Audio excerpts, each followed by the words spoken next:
I welcome the announcements of the Honorable Finance Minister, Srimati Nirmala Sitharaman, who has today given wings to the Honorable Prime Minister Shri Narendra Modi's vision for a self-reliant India, Atmanirbhar Bharat,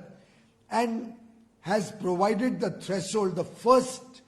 series of announcements in a long series of announcements that she is going to place before the nation to give wings to the Indian economy, to set the economy on the path of growth and revive economic activity in the post-COVID-19 world.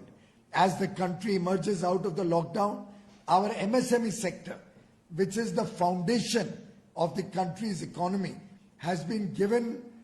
government guaranteed loan facility up to 20% of their outstanding limits, which will obviously come at a very low interest cost, given the fact that it will be a government guaranteed loan seamlessly transmitted to lakhs of our MSME sector companies and giving encouragement to provide work opportunities and jobs to lakhs and crores of migrant workers who work in these MSME companies.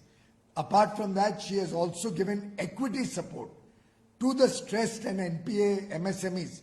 who over the last few years have been in some difficulty but now have an opportunity in the post-COVID world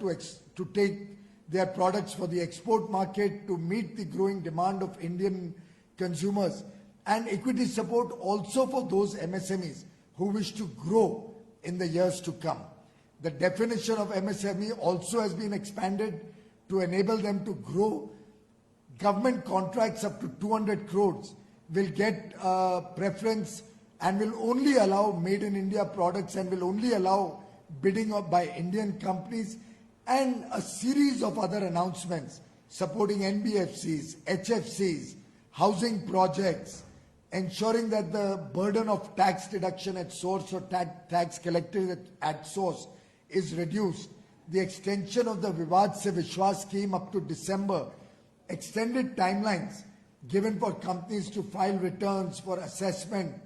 the huge amount of 90,000 crores given to the DISCOMs so that they can easily expand,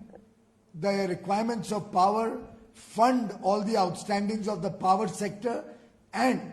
take the power sector forward by clearing all the old dues of the generating companies is also a very, very powerful and a strong announcement.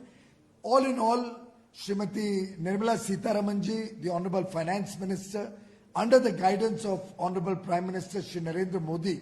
in the first set of announcements today, in a series of announcements totaling to a package along with the earlier announcements of 20 lakh crores, has set the foundation of rapid recovery of the Indian economy. I have no doubt in my mind that all the stakeholders will work collectively to fulfill the vision of the Prime Minister,